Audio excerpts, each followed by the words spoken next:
Good morning, good afternoon, good evening, wherever and whenever you are. My name is John, or Last Frontier Bricks, and this is my review of the Mega Halo Ghost of Requiem. It is given the set number HHC36, comes with 135 pieces and 4 figures, and it retails for $15. As you can see from the box art, I know this is only the second Halo set I've done, but I gotta say, I am a fan of the box art. The color scheme, it certainly works well, and it definitely puts the set and the figures front and center, which, to be honest, I do not mind at all. However, there are some art of the box art that I don't mind being so muted, so out of place. For example, you got the Mega logo on top, plus 2 of your figures. And on one side, you have the Ghost vehicle in an environment that certainly fit in the Halo universe, very rocky, much like what you see on the Ark. Then on the other side, you got our main man, Master Chief, plus the set in its entirety. And on the back, you'll get another view of the set to all your figures, all your weapons, and one thing that definitely looks good, they use part of the set as a stand. So let's go ahead and get this bad boy open, much like the other Mega Halo sets. You can open the box without destroying the box. So got a little X-Acto knife on me just for the occasion. Open up, and there you go. Easy as pie. Alright, so let's see what all we got in here. Got 1, 2, just the 2 bags. Okay, got them in, surprise. And a small little booklet. Oh, this is a fold out. Okay, wasn't expecting that. So, it's a fold-out one. Right, there's the set, and no, doesn't look like there is no advertisement for other sets.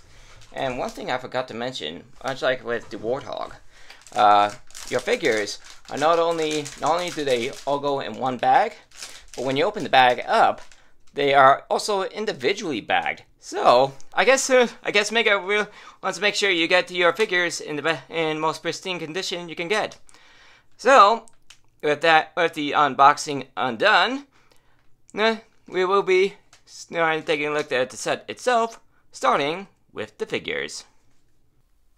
So starting off with our figures, we have a couple of Marines. This first one here has got quite the interesting color combination between the lights and this and yellow, almost white actually. Yeah, plus the green underneath and dark gray. Quite the interesting color combination. I'm not really sure like what kind of biome like this guy's uniform is supposed to be based off of. Maybe a desert. Maybe, I don't know. One thing I actually forgot to mention, about the figures is that while they are able to be taken apart, they come completely assembled. Unlike Lego figures, they come completely assembled right out of the bag. But once again, you got the full articulation in the arms, legs, eggs, the torso. I think the chest piece does make it a bit difficult for the torso to be moved, but that's kind of what happens in the real world anyway. And this one actually comes with quite the interesting weapon, one you probably wouldn't even see from Lego Star Wars. He's got himself a rocket launcher. Good mold for this thing. Very good looking, pretty cool. And he can, of course, equip it. Does take a little bit of time to be able to get to where he holds it realistically, but there you go. He's got himself a shoulder-mounted rocket launcher ready to go. And of course, all the figures come with their own little stand. Something I wish LEGO would do more often with their figures, to be honest. As people tend to like showing off their figures by themselves. But, pretty cool figure all in all.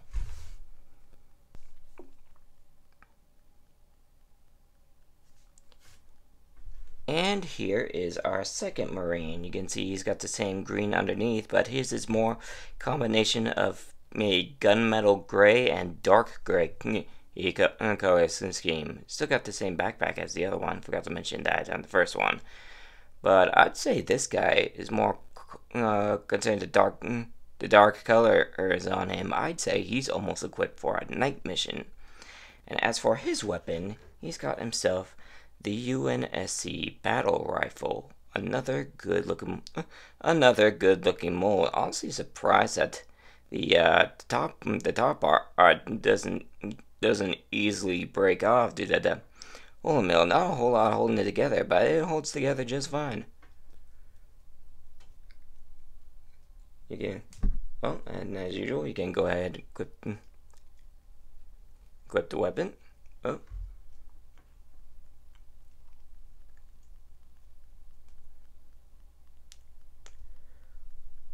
There we go.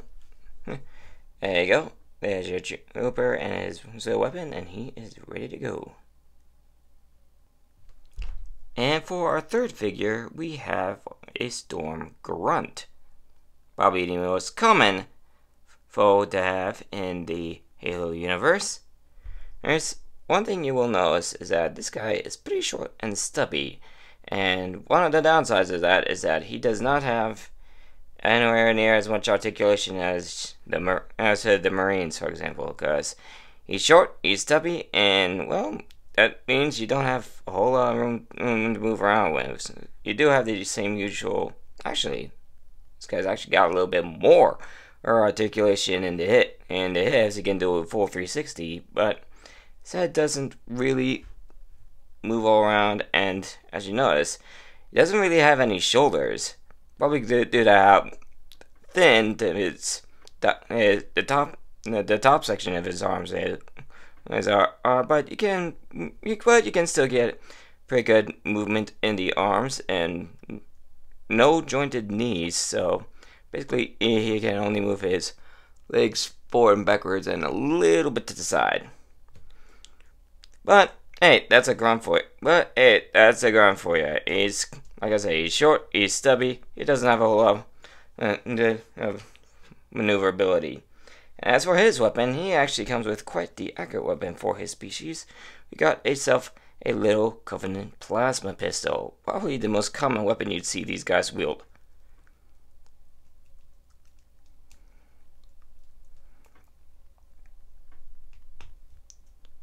Alright, and okay, and there you go, little guy's ready to go.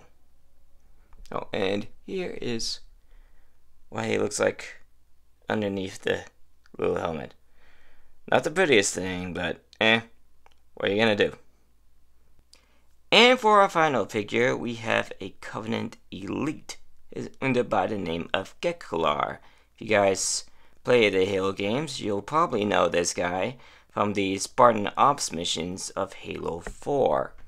I honestly don't know a whole lot about this character. I don't really do the co-op, the co-op missions. But for a figure itself, this looks fantastic. He actually has a bit more articulation in the legs, as there are 2 joints in it, so in his legs instead of 1, probably to show off just how tall these guys are. Like for example, in Halo 3, like you see like Master Chief, who's like 6-7 foot, and standing like basically face to face with an elite in one of the early cutscenes, and the guy is still standing a good and neck taller than him. So yeah, these guys are big. They're huge. And again, they probably shouldn't show that off with the legs. Well, you will notice that he doesn't quite have as much articulation in the arms. They are pretty short. Here's what he looks like underneath the helmet, and then actually show how they show him off in a box. And for his weapon, he's got a elite specialty. He has a Type 1 energy sword. Basically, Halo's version of a lightsaber, but apparently it can also be used as a shield, which is actually pretty cool. Well, and man, this looks good. This looks good. About as good as you can get for an energy sword. And there you go. And here is the ghost itself. One thing I'd like to point out is that basically most of the details here are fully molded.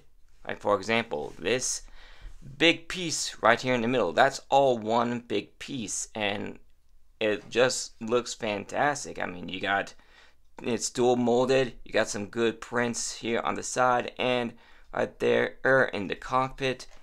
And plus, you got this awesome grill piece. Man, this is probably one of, if not the most detailed single pieces I've ever seen. Like for Lego, most dual molding only happens with figures.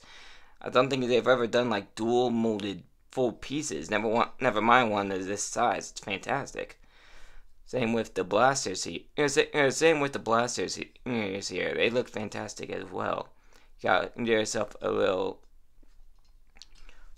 pad here for your character's feet. Basic control sticks, like the good printing for the cockpit controls. And one thing I really like the most is these translucent electric pieces here, basically showing off like this thing's a hover bike, and it kind of showing off like the hover technology at work, kind of like what you see with like the hovercraft in the Matrix movies. Same basic idea. But those pieces actually actually have a function, and they aren't just there for looks. As you take a look, they actually function as a cool functional stand. And just to show off size of this thing, here's the thing sitting in my hand. It's actually pretty small for what it's supposed to be, but actually it's pretty well to scale with the figures and actually other Halo vehicles. For example, here's the Warthog, and as you can see, it's actually pretty good scale-wise. That actually is about the same size difference as in the games as they do in the sets. So, pretty darn good size. And go ahead and take your figures. It doesn't really sit there. Basically what you do, well, he kind of does sit there, but basically what you just pop him in there, and you can just adjust the hands to where they'll actually hold on the controls. It does take a little bit of work. Get it actually grab on. There we go. There we go. And he actually sits on there pretty well. But there you go. He sits on there pretty well once you get him attached. And yeah, he actually looks pretty good. Doesn't look too wonky. Actually, he can actually hold on to his weapon while riding the vehicle. Well, so yeah, actually looks pretty good. So that is your full set. Alright, now that we've seen the full set in general, I actually kind of like this set. I feel like you get a pretty good deal for a $15 set. Like you get yourself 4 pretty good figures plus a pretty good one that's actually pretty common to see in the Halo universe. And all for $15, that's a pretty good deal. Like you did this with Lego, you'd probably be looking at 25 bucks. And you'd probably only get like the elite and one marine. So all this for 15, I would certainly say it's a very good deal. Good figures, good vehicle, good value. I'm gonna give this a solid 8 out of 10. But that will do it for this video. Thank you for joining me for it. If you guys enjoyed it, please consider giving it a like. Subscribe if you're new to the channel. Let me know down in the comments what you thought of this review. Check out my channel and some more of my content on the end screen in just a few seconds. And I will see you all in the next video. Later, everybody.